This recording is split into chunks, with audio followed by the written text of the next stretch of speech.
Welcome to chemistry classes students. आज के इस वीडियो में मैं आपको बताऊंगी कि सॉल्यूशन की कंसंट्रेशन कैलकुलेट करने की कौन कौन सी यूनिट्स होती हैं या किसी विलयन की सांद्रता ज्ञात करने की कौन कौन सी इकाइयां होती हैं। तो यूनिट्स या इकाइयों की बात हम बाद में करते हैं। पहले हम ये समझते हैं कि सॉल्यूशन की कंसंट्रेशन या सांद्रता आखिर होती क्या है। तो जो सॉल्यूशन है बना हुआ है सॉल्यूट और सॉल्वेंट से, विलेय और विलायक से।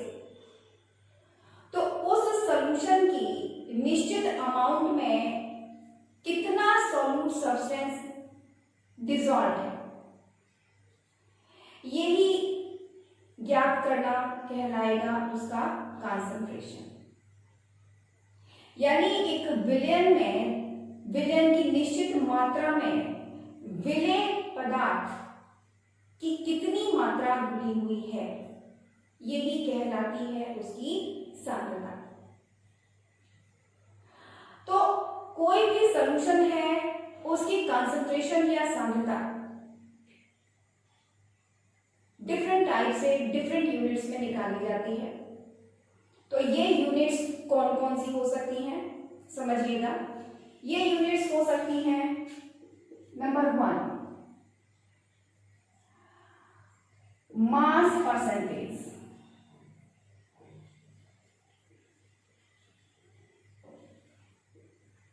Number 2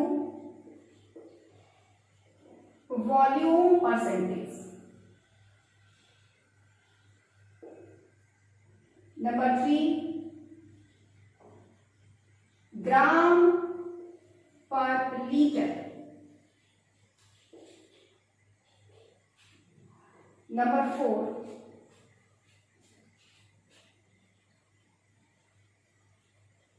molarity, number 5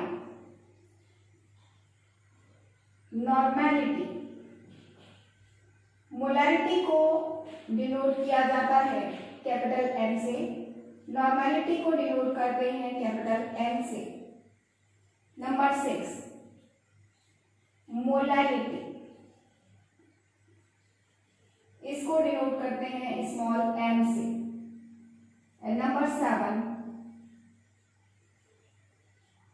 molar fraction,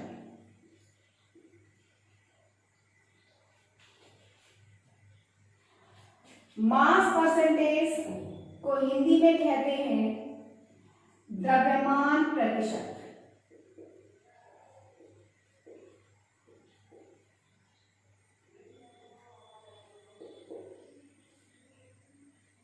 volume percentage आयतन प्रतिशत।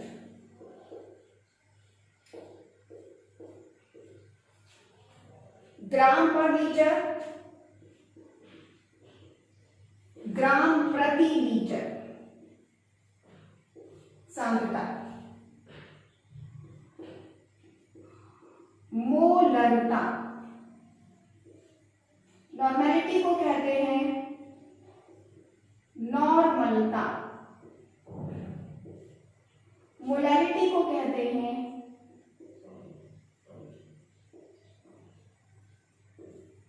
मोलरता, और मोलर फ्रैक्शन को कहते हैं मोलर प्रभाज या मोलर अंश, कोई भी शब्द यूज कर सकते हैं। तो सॉल्यूशन की कंसंट्रेशन कैलकुलेट करने की या डिटरमाइन करने की ये यूनिट्स होती है। अब इन यूनिट्स के बारे में हम एक एक करके बात करेंगे। तो सबसे पहले हम बात करते हैं मास परसेंटेज की।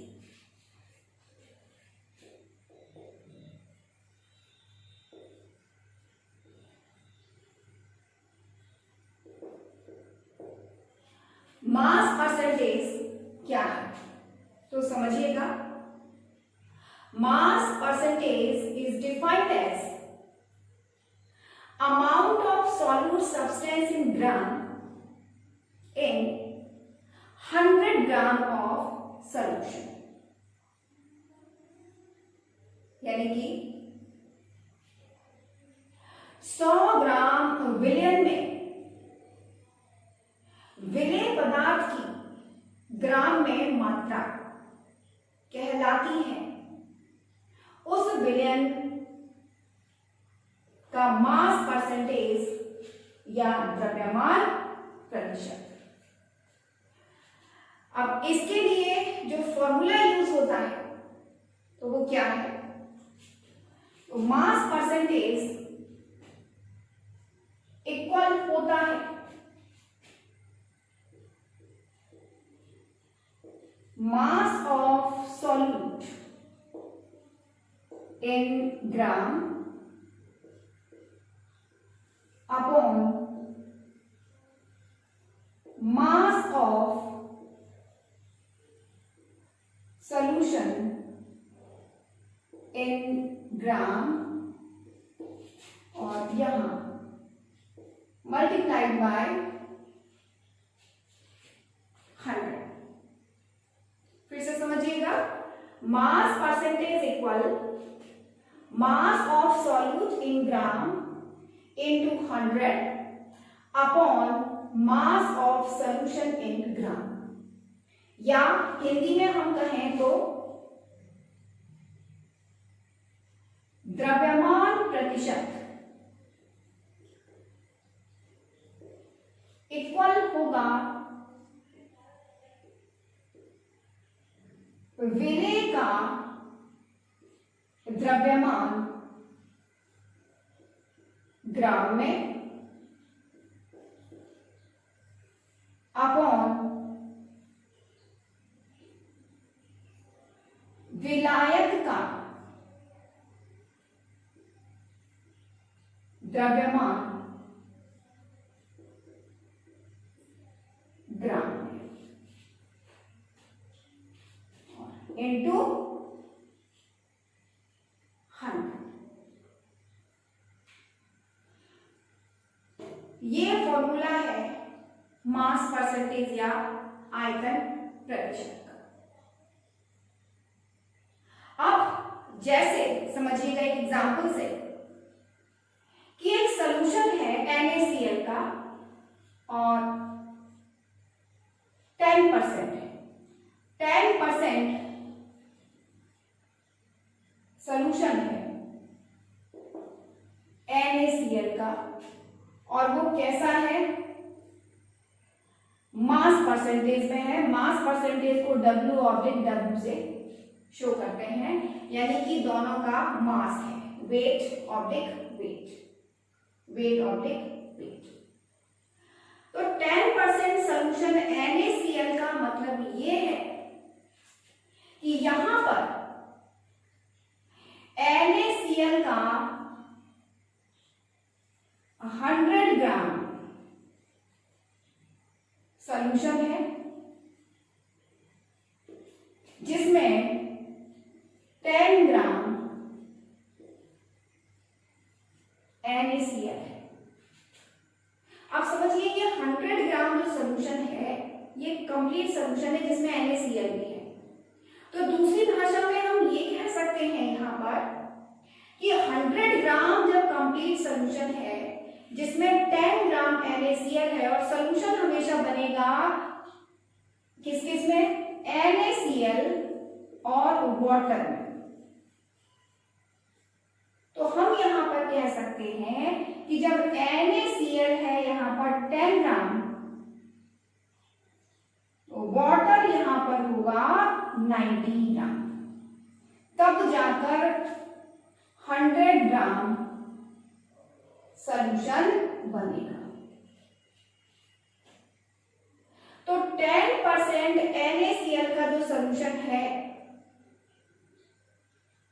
उसमें अगर हम मास परसेंटेज की बात करें तो हम कहेंगे कि उस सॉल्यूशन में 10 ग्राम NaCl है और 90 ग्राम वाटर है।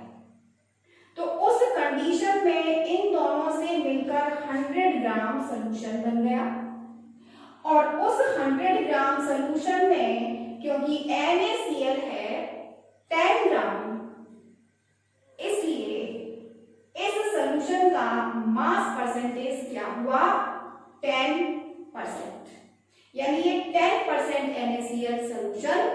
होगा। तो अब आपको मास परसेंटेज क्लियर हो गया होगा। अब हम बात करते हैं नेक्स्ट वॉल्यूम परसेंटेज की।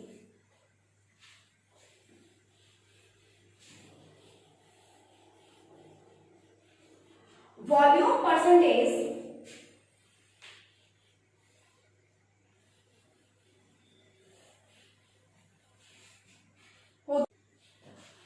अब हम बात करते हैं वॉल्यूम परसेंटेज की। तो समझिएगा कि वॉल्यूम परसेंटेज क्या है। Volume of solute substance in millilitre in 100 milliliter of solution is known as volume percentage of that given solution। यानी कि 100 मिलीलीटर विलयन में विलय पदार्थ की मिलीलीटर में आयतन कहलाता है उस विलयन का आयतन प्रतिशत। फिर से समझिएगा, 100 मिलीलीटर विलयन में विलय पदार्थ का मिलीलीटर में आयतन कहलाएगा उस विलयन का आयतन प्रतिशत। इसको हम कैसे कैलकुलेट करेंगे? तो इसके लिए फॉर्मूला है volume percentage equal volume of solute in milliliter into 100 upon volume of solution। या हिंदी में लिखें तो कहेंगे आयतन प्रतिशत इक्वल विलय का आयतन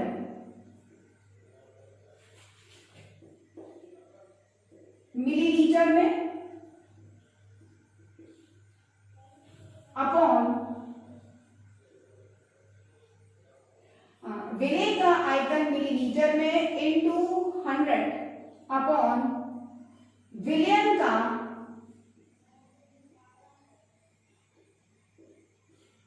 आयतन मिलीलीटर।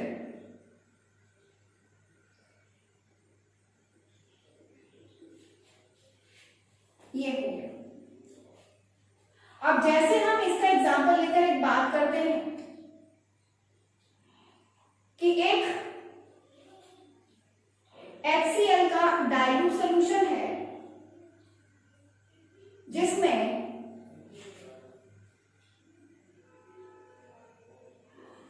40%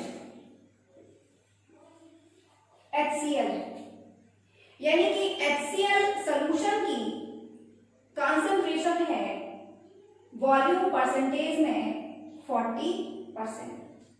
तो इसका मतलब क्या है? इसका मतलब ये है कि जो भी सॉल्यूशन है वो टोटल है 100 मिलीलीटर और उस 100 मिलीलीटर सॉल्यूशन में 40 मिलीलीटर है HCl और सॉल्यूशन किसमें बना है? वाटर में बना है। तो हम कहेंगे कि 60 मिलीलीटर होगा वाटर, तब जाकर 60 प्लस 40 यानी कि बन जाएगा 100 millilitre HCl solution.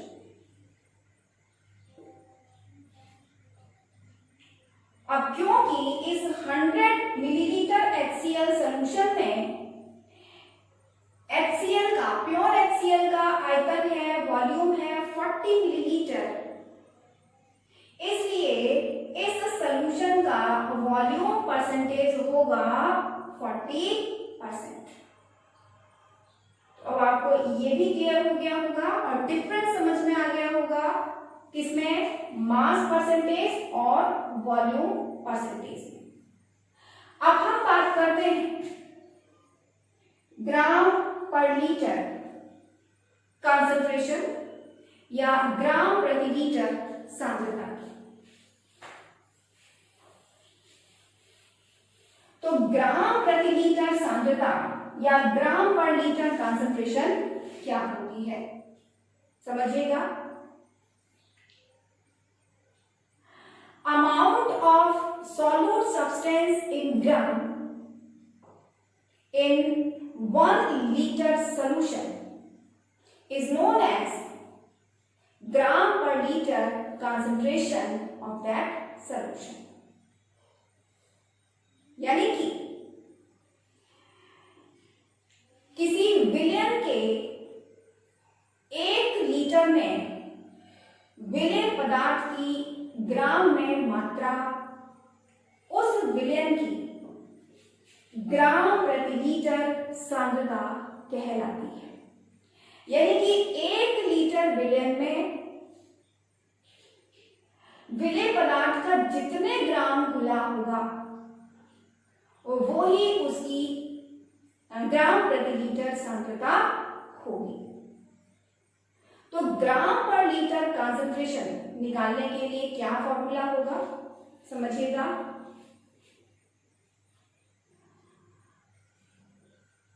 Gram per litre concentration equal mass of solute in ग्राम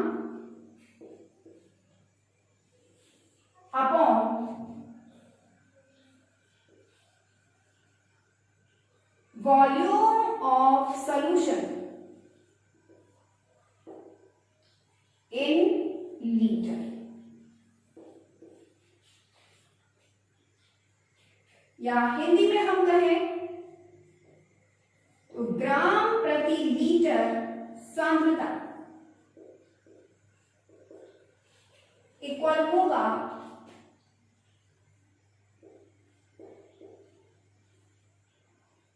विलय का द्रव्यमान ग्राम में अपॉन विलयन का आयतन लीटर में। ये फॉर्मूला हो जाता है। लेकिन कभी कभी जो न्यूमेरिकल्स आते हैं उनमें लीटर की जगह पर मिलीलीटर लिखकर आ जाता है, लेकिन जो ग्राम पर लीटर कंसंट्रेशन है वो तो लीटर में ही निकालनी है। तो यदि न्यूमेरिकल में सॉल्यूशन का वॉल्यूम मिलीलीटर में दिया है तो उसको हम लीटर में चेंज करते हैं, और जब लीटर में चेंज करेंगे तो उस कंडीशन में हमें क्या करना पड़ेगा, जो न्यूमरेटर है या अंश है उसको 1000 से मल्टीप्लाई करना पड़ेगा। कैसे, यानी अगर वॉल्यूम दिया हुआ है यहां पर मिलीलीटर में, यानी लीटर की जगह हम यहां क्या लिख दें, इन मिलीलीटर, तब क्या करना पड़ेगा, ऊपर यानी कि न्यूमरेटर में मल्टीप्लाई करना पड़ेगा 1000 से, यानी कि यहां अंश में गुणा करना पड़ेगा 1000 से। कब, जब यहां पर दिया होगा आयतन मिलीलीटर। तो ये आपको ध्यान रखना है कि जो सॉल्यूशन या विलयन दिया हुआ है उसका वॉल्यूम किस में है, लीटर में दिया हुआ है या मिलीलीटर में दिया हुआ है, उसी के अकॉर्डिंग आपको फॉर्मूला लगाना होगा। अब